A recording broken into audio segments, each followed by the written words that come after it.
When I started the studio, my goal was to provide really world-class, like super high-end recording to bands that otherwise couldn't afford it.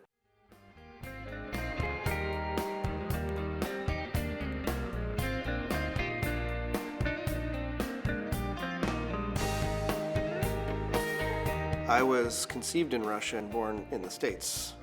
So first born in the country, and that, growing up was a big part of my identity, especially growing up in an immigrant house speaking Russian and then going to public school and being very confused by the language. Shortly before I opened Russian Recording, I interned at Electrical Audio in Chicago, and the owner, head engineer there, Steve Albini, was he's notoriously sort of like hard to win over, like he's just very straight.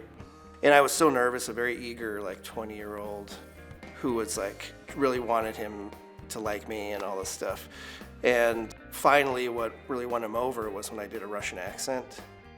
And so as soon as I sort of won him over with my Russian accent, I realized like that's a big part of my identity, and I celebrate it. As soon as I got back from that internship that following spring, I found a space to open a studio, and I thought, what am I going to call it? And the first thing I sort of thought of was Russian Recording.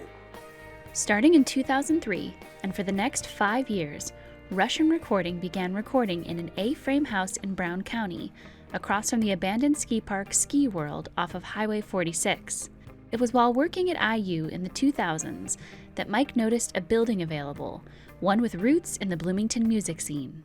I found out this place was available and sort of just fantasized about designing and building my own studio within it.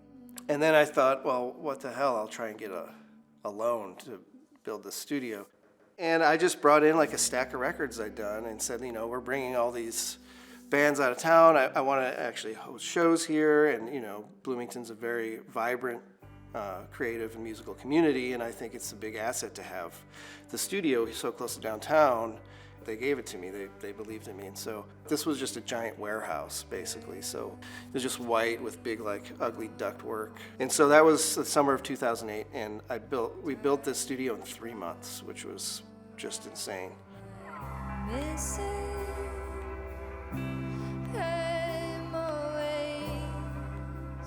I had no interest in making a bunch of money. All the money that I've ever made from the studio goes right back into the studio to keep making it better. That's sort of just been an obsession of mine, I guess. And at this point, I now, 20 years later, have my dream studio.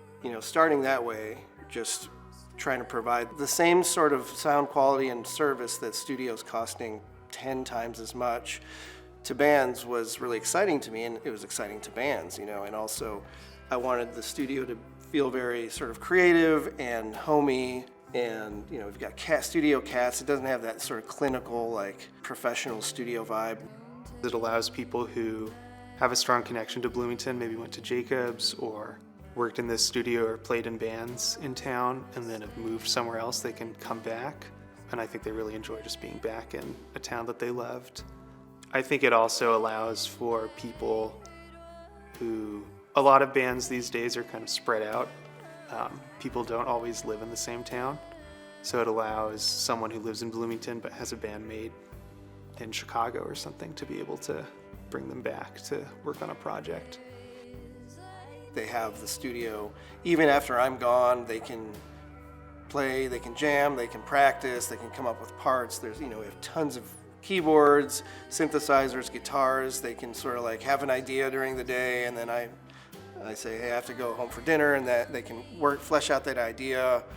And it just creates like a full submersion sort of experience versus like, okay, we got to go and packing up and leaving. You get to just like stay. And some bands will book a week, 2 weeks, sometimes a month.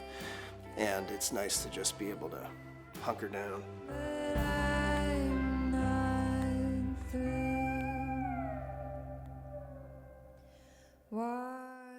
As the studio began growing its clients, it also began growing its space, first by adding dormitory and kitchen spaces, as well as an Airbnb upstairs. Russian Recording developed a business model of allowing anyone and any project to set up in the studio. We are all inclusive. We're just a service, just like anyone can go into Kroger and buy artichoke hearts. anyone can come here and record. A lot of studios feel like they have an aesthetic or work with a specific genre, and that's fine. And obviously, for me, there's probably certain types of music I prefer to work on, but my goal was to provide a service. I mean, to me, it's not a decision. I think it's more of a decision to not agree to record anyone than it is to record everyone. The studio will keep being a place that people in town come to when they have something they're really proud of that they want to share and get out. And then if they end up moving on, it'll be a place that they want to come back to. Sort of the network of people around it will only continue to grow, and it'll be a place not just for me and Mike, but for everyone who's worked here and written music here and recorded here to keep coming back to.